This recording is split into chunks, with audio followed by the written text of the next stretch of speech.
Worthy by design.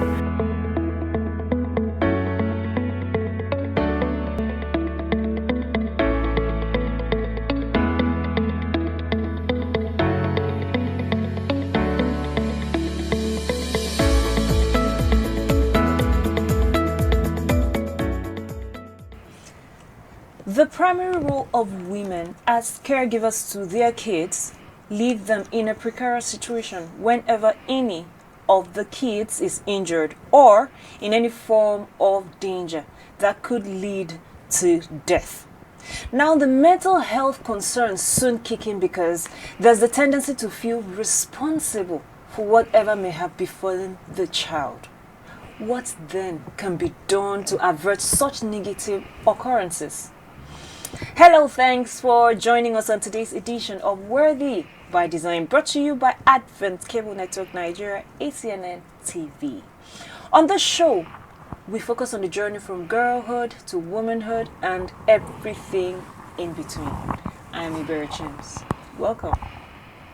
Now, our conversation today is on child safety. And with me in the studio is Barrister Eki Agorum. She's an educator and the proprietor of Early Years Corner. It's so good to have you, Ma. Thank you for having me. All right. So she's a regular, and that makes me so comfortable to have this conversation. All right. So let's talk about child safety.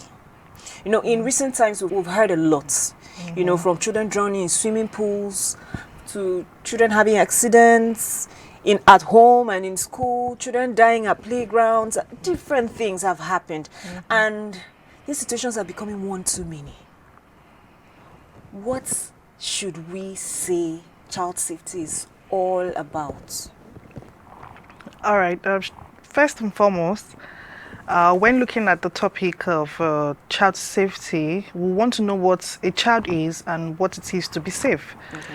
So talking about child safety or defining what a child is first, it simply means every child or every human that is under 18 years old could fall into the category of a child.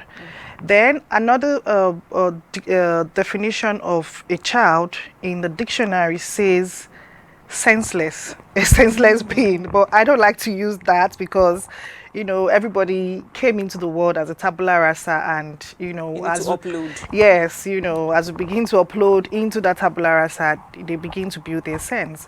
Then when you mean safety, keeping somebody safe is preventing the person or a thing from harm. So now there is a definition of child safety in the UNCRC, United Nations Conventions of the Rights of the Child. Article 19 says that child safety is safeguarding a child from exploitation, from violence, from neglect, and from abuse. And the focus of that article actually uses the 3 P's, which is protection, prevention, and participation. So, which simply means that you just have to do everything within your powers as a human who is responsible for the life of another being who is a child or who is under 18. You understand? Just preventing them from harm. If you are not doing that, then it's child abuse. So the opposite of child safety is child abuse. That's amazing. So a parent could be abusing a child without really abusing. You know, they abuse in the sense of, beating a child too much or all of those things we term abuse. So if you're not protecting your child, yes, that means you're abusing that child. Yes. Whoa. Okay, so let's move to other aspects or the aspects of child safety. Okay. Let's talk about that. All right, we have different types of child safety or different aspects, of child safety. We have the physical, we have the emotional, we have online safety, we have, there are lots, there are lots, environmental safety, there are lots. So if we're going to be talking about a few, So we'll just, go along the line so, we can talk about it deeply. Talking about the emotional safety of a child, it matters a lot. In fact, that is where most people, parents, caregivers, teachers, whoever is a guardian to a child should focus on. That is the basis.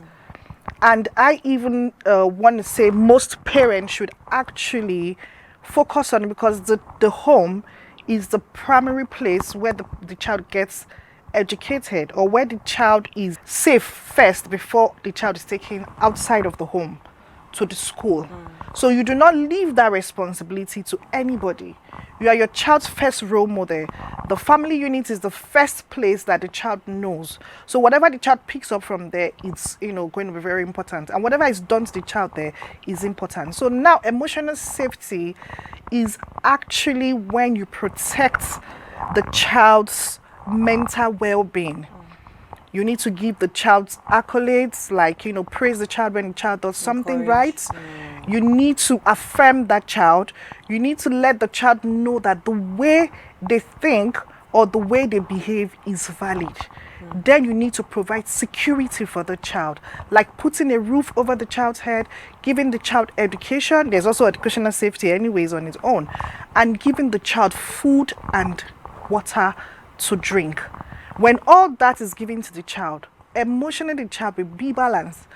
There are a lot of people who abuse their children emotionally, but they don't know. I'm from Benin, and I remember those days when we're growing up, and you hear parents saying that, they use this thing. When you do something bad, they'll tell you that your mind. They'll say it's in. I don't know if I'm permitted to speak my language. They'll say the person is like Esu. The person's heart is like, it's like your heart is like that of a devil. Your heart's like, or they would say the person's heart is black, is dark, a baby, or they'll start calling the child a baby. That means you're calling your child darkness. The words we say out of our mouth is powerful. As a Christian, your affirmations, your word is your power, is what you use to battle, both in the physical and the spiritual. The things you pronounce out of your mouth matters a lot. So when you abuse your child, you ridicule them, you reject them, is all emotional abuse. Yes, when you refuse to give the child security, puts a roof over their head, when you refuse to give them good food to eat, is emotional abuse. Because a child who is not well fed, a child who is hungry, would definitely not pay attention in school, or not being able to grasp some things like the basis. Another thing parents do that they don't even know, especially for the young children, let's not just talk about those who are a bit grown up. For even the babies, they smack them at every instance. Out of frustration, they drop them. It affects the child. Yes, it does, but they don't know. Putting your child excessively in front of the TV is emotional abuse for your child, because it is at that time, that the child's brain begins to pick the basics of development. Now the child is in front of a screen where there is no rewind. Yes, I know there's technology now where the DSTV can rewind backward and forward, but the child doesn't have the capacity to do that. All they do is that their mind keeps going forward, and whatever they don't get it, and they begin to lack in the building of their logical reasoning. Is a whole lot. Let me hold you up there. A mother would think having this child in front of the TV, with educational cartoons playing, or Christian cartoons playing, is helping the child learn the songs, helping the child learn numbers, helping the child learn things, and also gives her some time to, I can sort out some things around the house. You're telling us that okay, let me tell you something. A child between the age of 0 to 18 months does not have any business with the TV. No matter what you want to do, most parents want them to learn, but 90% of the reason why their children are in front of the TV is because they just want to have a me time. You can't have a me time if you want to be a parent. You don't have a business being a parent if you do not have time to parent. Yes, these children will learn, but even at the time from 18 months old and above, they just need an hour or two of television. Television is the leading cause of attention problem in children. Technology generally makes you lose focus if you do not plan the time that you spend on it, even for we as adults. So let's not deviate too much. That's emotional abuse. But people don't know they do it, and it affects the kind of children that we have now, that we raise now. So let's talk about physical abuse. Physical abuse is actually an intention, is like inflicting pain on another person or on a child, since we're talking about children now, intentionally, or intentionally not preventing the child from harm. If you know this is going to cause harm for the child and you do not prevent it because you're busy, because the child has irritated you, because of whatever, so she or he can learn his lesson. No, that's not right. So that is physical abuse. You beat the child, you shout on the child excessively, is physical abuse, is emotional abuse. You bite the child, you kick the child, you hit the child, is physical abuse.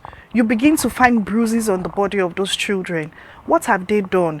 The truth is, I will tell you, I'm a mother, and most mothers they don't know, so that's why they do it. At the time I knew, I stopped. I used to shout. I didn't beat, I used to shout a lot. But at the time I knew better, I don't shout anymore. And I call my children to appraise me, to review how I've been behaving, just to keep me in check. And the last time I did, Mommy, do you know you don't really shout anymore? You just shout small. But you're always teaching us, you're always correcting us at all times. And I was happy with myself. But a lot of mothers have that problem. So a mother would be saying, I didn't know this was an abuse. But then how do I correct this 1-year-old, 2-year-old who just doesn't seem to hear no? Doesn't seem to hear stop, doesn't seem to, there's nothing that restrains them. How do I get them in line? Okay, you don't need to shout.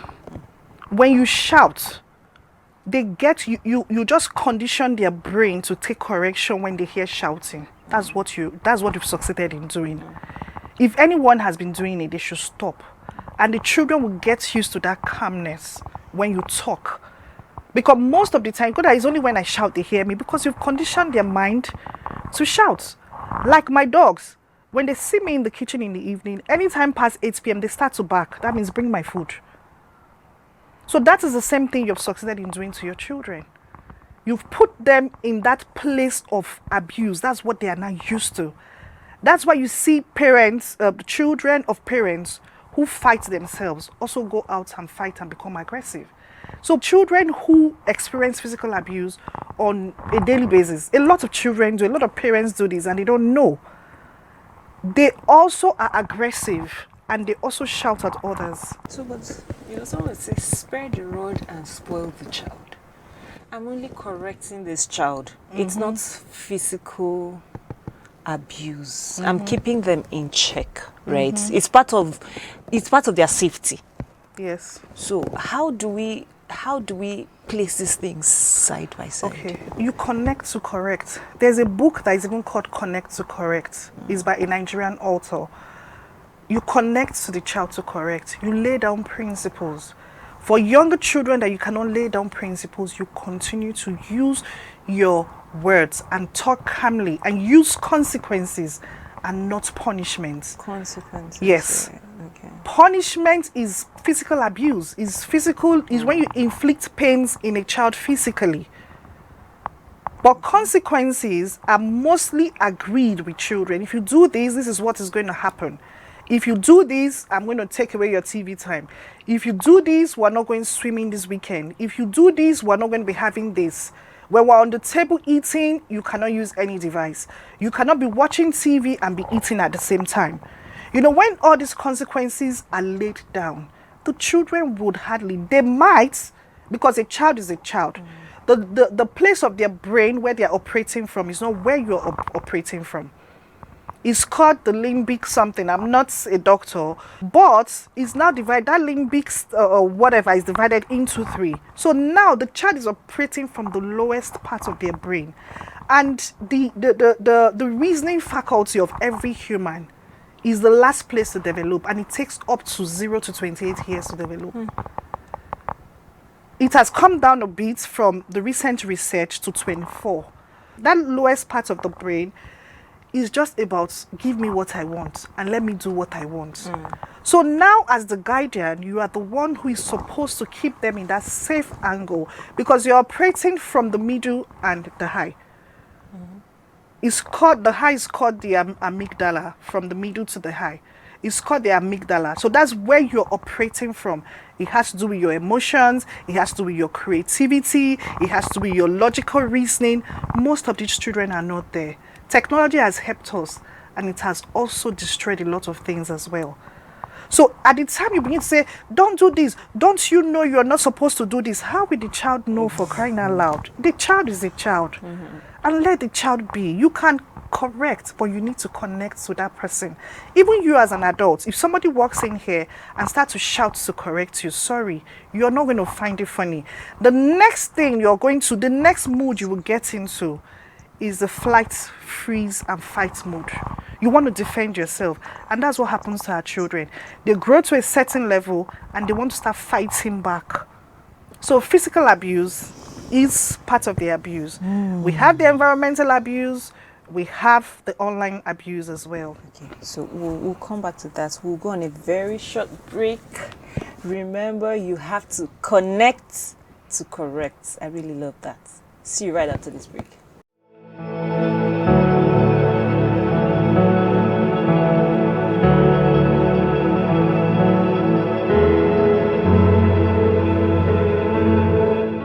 In terms of true worship, we must seek the Lord. We will not be able to come with all our perfections. We will recognize as superseding every other gift. So love, in essence, is very important. Our position is who we are. Our disposition is the way we relate to who we are. So it's not about your position, it's also about your disposition. People of God, I want to tell you that no matter who you are, no matter your position, your status, you have encountered that superior power, the efficacious power of the blessing. It says this God hears prayers, and then he expands the limits of whose prayer is heard.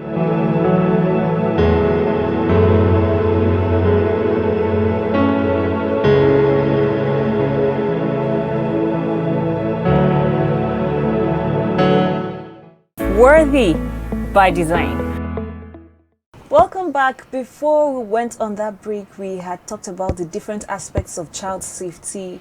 We had talked about the emotional, the physical, the online. So, but now we're going to go into the online into two.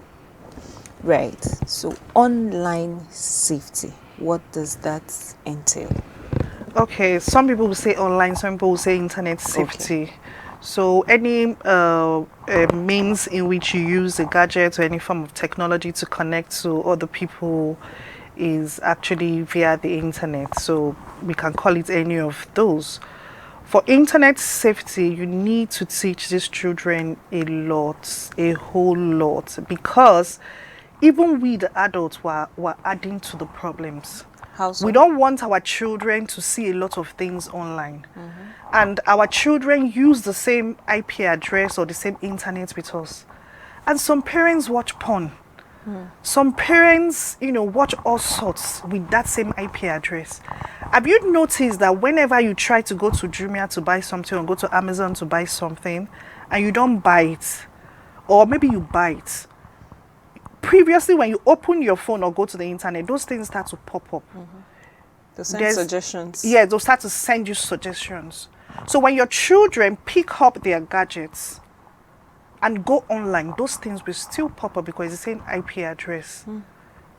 So these things that pop up on their screen, if they are not taught to click the X button, if that is not what you opened, they will watch it with you. So who are we deceiving?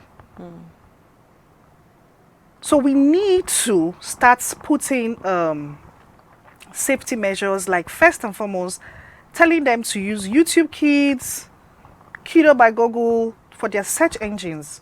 Because most of the reason why, the bigger children use the internet is not just for fun. They start it by using it for educational purposes. They want to do their homework and all that. So at the time dating sites begin to pop up, and a child who is obviously 13 will begin Want to explore. want to explore. And they start to talk to strangers. And you haven't told them beforehand not to talk to strangers online, or not to give out certain information to strangers online.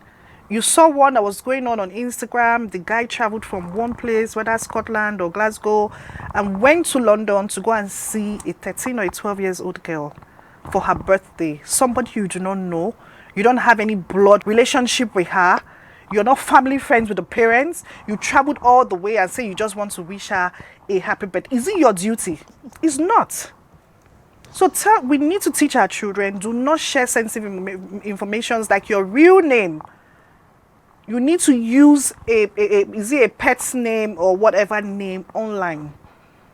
Except maybe when it's your email address, or, even at that time, you can use any name as your email address. When you begin to grow up and do official stuff, that you begin to use your real name for email addresses. So you need to tell them, don't share nude pictures. Don't let anybody tell you, take a picture and let me see, it's actually okay or it's all right. It's not all right. And these people, these pedophiles, they have their way. They groom you before they begin to ask for things in details. So you need to be letting your children know the signs. They want to know where you school. They want to know your name, your parents' name. They give you compliments, patronizing you, how beautiful you look. And if that is lacking at home, thank you, it will be a big problem. It will be a big problem. So that's where the abuse starts. And that is even okay. What about radicalization online? So there are stuff that you can actually install. There are softwares or safety softwares you can install on your children's laptops, even on your phone, to prevent them from going to some kind of sites. So parents should also exploit that kind of software as well, so that their children are not, exposed to these things. We need to put measures in place ahead of time. They'll radicalize them. They begin to think somehow. They begin to withdraw. They are withdrawn. They become very aggressive, and they begin to have some kind of beliefs. We know what radicalization is. Tell them about some kind of religion, that you have to do something deadly. Some of these children end up killing themselves. And if you speak out, you're going to die. Or yes, those threats. I tell my children, whenever anybody tells you, do not tell your parents, or don't say anything, don't argue so they don't harm you. Look for the smartest possible way to get yourself out of that environment, and you must speak. If you do not speak, this is what happens. And that's another mistake that parents make. Don't do this, what should they be doing? You don't tell them. They should have options. They should have options. They should know what is wrong and what is right. There was a meeting we went for recently, and they were talking about teenagers having a crush and all that. And they go like, no, I'm going to tell. A parent was like, oh, how will I know? I'm like, so you don't have any form of connection with your children? My daughter is 10, and her breast is beginning to come out, and she tells me it's paining me today. So, and I've told her before now. I've enrolled her in a girls' boot camp where they've even talked about how to use pads and all that. So that when it comes, they know. They came into the word empty. It is what you put in there that actually, grooms them. You don't want an outsider to do that, because it never ends up well.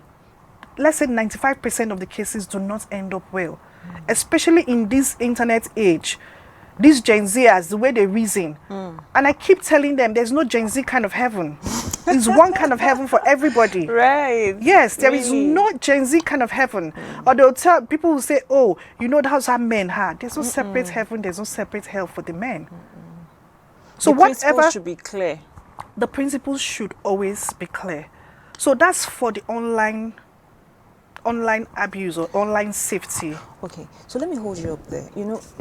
we talk about these things. These things have been happening, like from way back, from the time before your time, right? Exactly. How can we fill in all of these gaps in churches, in schools, in playgrounds? You talked about boot camps. How can we fill in all of these gaps? A mother out there is wondering, these things, I don't know if it's the way God made women. Somehow it affects the women more when they notice that there's something wrong with their kids. Their mental health just goes gaga. So a mother may be wondering, how do I plug all of these loopholes? How do I get about it? We go to church now. Hey, in fact, I've taken a child for deliverance. They say a lot of things. I've taken her to see a counselor. In fact, she has been talking to so and so person. How can they plug all of this? They've tried all of this, it's not working. So what's your advice? Okay. The problem is the parents, the guardians, and the caregivers. We're dealing with people who are underneath us, who are below us in reasoning. It's our duty, even in the constitution, Nigerian constitution, to take care of these children, to provide for their well-being, to give them a good family life. And now, the person who is in that position doesn't even know better. That's where the problem starts from. Okay. Every parent have to start educating themselves. You hear people say, did they not beat me? True. Did my parents go to any parenting boot camp and I turned out well? Sorry, you didn't turn out well. You must have been dealing with some form of childhood trauma that you do not know. True. Some people are dealing with a lot, but we're not talking about the adults today, so let's not even go in there. Let's not make examples. But parenting is for you first.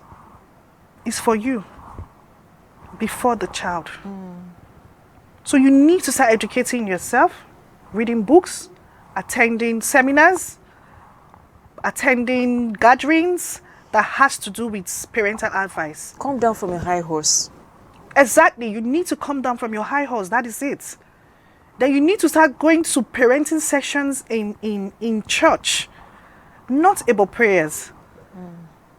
We need to know the root cause of a problem before we can solve it. You can't go and be praying. There is a coach for drug abuse. I don't know if I can mention name, but he's an Abuja person. He was into drug abuse. His parents were deacons and deaconess in one of the biggest church in Nigeria. They prayed, but prayer doesn't cut it at that stage. God has given you that mandate of being a caregiver. He will not come down from heaven to do it for you. And he has put the tools around us. Our parents didn't know. Our parents didn't train us with, us being in front of the laptop or in front of a tablet from morning till night. Things have changed, so we need to up our game. You need to be willing, be open, bring yourself to learn. You can learn parenting. Parenting is a skill. It has to be learned. If it's not learned, you don't have it. You can't give what you don't have. It's not inherited. It's not inherited. The only things you inherit is those things that your parents actually also instilled in you. And you could also get the wrong ones. Thank you. So because there's the tendency to do that, we should be open to learning what works for the society we live in. Exactly. And for the generation of children we're raising. Exactly. We need to work according to that. It's very important. So when I hear parents say they shouted on me and I turned okay, that's why you are shouting. They beat me. That's why you're beating. Even as a man, that's why you're beating your wife, because you saw these things happening in your environment and it is wrong. All shades of wrong. So somebody will be asking, okay, I'm ready for these parenting seminars, I'm ready for these parenting boot camps, but I don't seem to see any around me. Okay. This is the internet age once again. Okay. Go online and check. There are lots of them online. Home and abroad. Home and abroad. There are lots of them online. There are lots of parenting books. There's Discipline That Works. There's Why You Act the Way You Do by Tim Lehaye or something. their love languages. You need to know your children's love languages. If you really want their emotional state to be emotional, if you want to put them in a good emotional space, let me put it that way. You know, there's connect to correct. There's how to deal with sibling rivalry, how to raise girls, how to raise boys. Whatever your problem is, just go online and type it. Go to Google search engine. Go to YouTube, you see a video. Go to Google, you see something to read. Or you see one handle online to follow. But you should also be careful of the information out there. Be careful to sieve the wheat from the... Definitely. From the waste. Definitely. Great. Okay, so now let's talk a little more about physical safety, right? Yeah. Now, sometimes we go out with our kids, or we send our kids to, you know, aunties' houses or somewhere.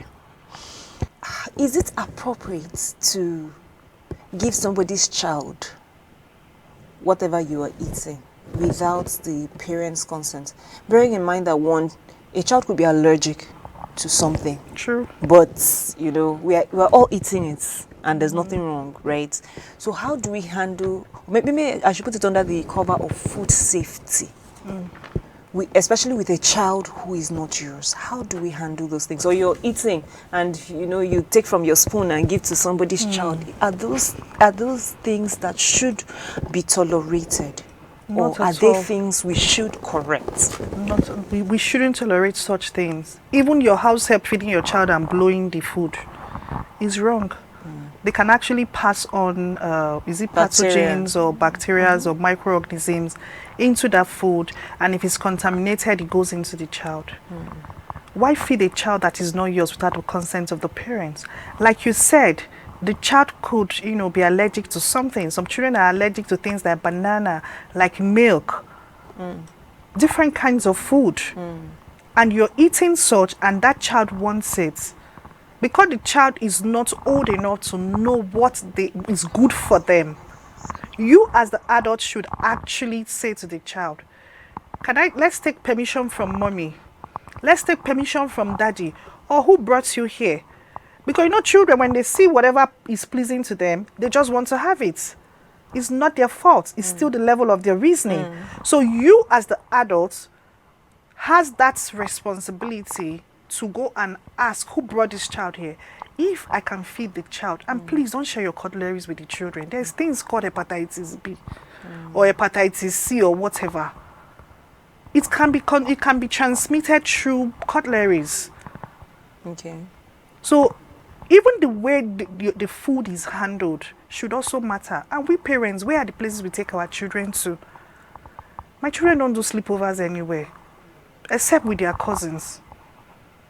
And it's because they are trusted. If they are not trusted, I wouldn't even allow. My husband wouldn't even allow. It has to be. You need to know those people who are trusted adults. You need to know that trusted family. So we must pay attention to those little details. Yes, even if they are your family members and they do not have the same values with you. Now, that reminds me of something. We're even talking about all this form of safety. It also depends on the value of your family. A lot of families don't have family values. They don't have family taglines. They don't have visions. They don't have missions. They just bring children into the world and, you know, it just goes like that. Yes, they didn't know, but now that you know, go ahead and do it. Some people have their family visions and missions and, you know, value statements placed on the wall. I personally have one. It's not placed on the wall, but everyone in my house have sat down to talk about it. Amazing. That's a conversation we need to have. Yes, it's a very serious one because that is the foundation of every family. That's a conversation we need to Do we want to be mathematicians? Do we want to be DJs? Do we want to succeed in this? Do we want to be a family that have integrity? Do we want to have a family do we want to be that family who is philanthropic? That is why you see the kings, they raise their children as kings. As royalty. Because, you know, it's something intentional. Parenting is intentional. Keeping your child safe is intentional. The safety of is intentional. Right. I wish we had more time for this conversation because there's a lot to be talked about. But let's round up with this. Whose responsibility is it to keep a child safe? In just 1 minute. It's the responsibility of the parent, the guardian, and the caregiver.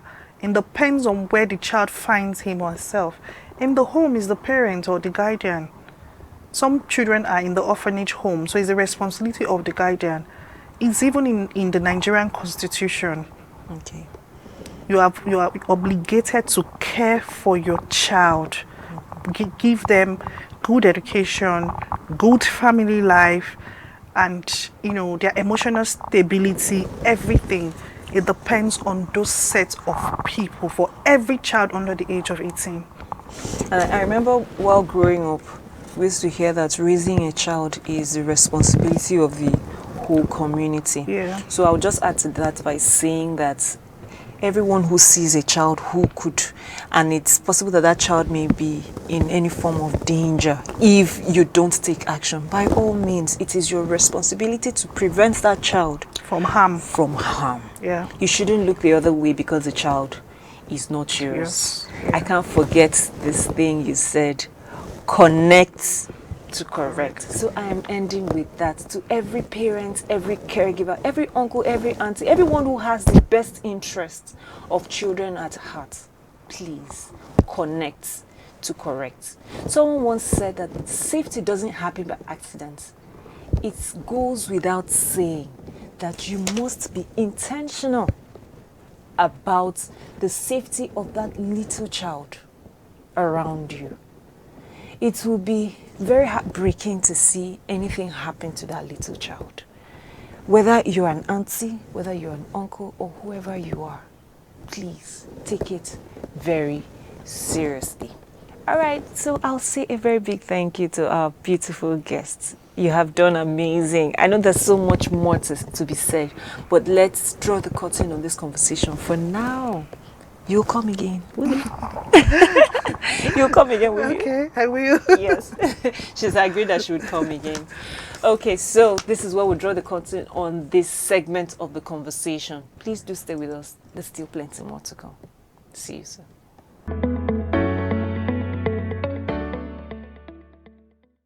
Welcome to this wonderful segment, the Ask Away segments. We have people sending in questions about different issues they are battling with. So today we have a question from Jay, and it says, I've been dating this guy for about 2 years now. I must say, we've had a beautiful relationship and we're planning to get married soon. However, he never misses an opportunity to remind me of how miserable I was when he met me and how he has helped my life. The truth is, he is right. But each time he says this, I feel worthless and indebted to him for all he has done for me. And at the same time, I want to walk away to find my true self. Am I just being paranoid and ungrateful? What do you think? That's a sign of mental abuse, and it's worse than physical abuse. You begin to lose yourself even before you die. If anybody has done something to better your life, the person should give thanks to God for helping him or her impacting other people. Because if he or she did not have the means to impact others, he won't do it. So why make somebody feel worthless? And to the person who asked that question, do you want to remain feeling worthless in your relationship or your life? A broken engagement is better than a broken marriage. There are people who will fix you and keep elevating you without talking down on you. Anybody who talks down on you is not even a godly person. And is not deserving of you. And is not deserving of you. All right, so you've heard it. As beautiful as any relationship may be, my sister, if it makes you feel less of yourself and plucks off your desire to be better, watch it. You are not created to be a liability. There's something special, something really special about you. And if a man can see it and celebrate you, sister, walk. It's his loss. But, you know, my darling, arise, find yourself and build on your strength. There's so much you're about. No, you are not being paranoid. You ask if you're being paranoid. You are not being paranoid at all. You are not being ungrateful. You have only come to a point where finding yourself has become a reality to you. Please do it and be unapologetic about it. Trust me, we are rooting for you.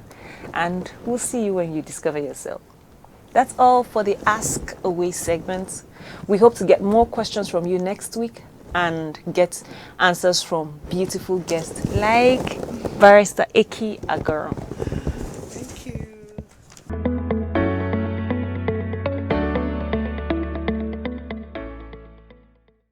So welcome to the last segment of today's show. It is called the Legal Tidbits. And we'll be talking about buying properties. So next time you're buying a property jointly with your spouse, please ensure that your name is clearly written as one of the parties to the transaction. For instance, Mr. and Mrs. Kayode Sunday doesn't give the woman any rights to the property per se. Rather, have it as Mr. Kayode Sunday and Mrs. Grace Kayode Sunday. This captures the true parties as intended without any iota of speculation. Mrs. Kayode Sunday could be anybody, but Mrs. Grace Kayode Sunday is you and only you. So next time you are acquiring a property, ensure to apply this knowledge. I hope this helped someone. All right, this is where we draw the curtain on today's conversation. We've had a lot to talk about. Ensure that you listen to it over and over again. Till we come your way again next week, same time, same station. Remember that you, yes, you out there, you are worthy by design. I am Iberi Chims. See you next time.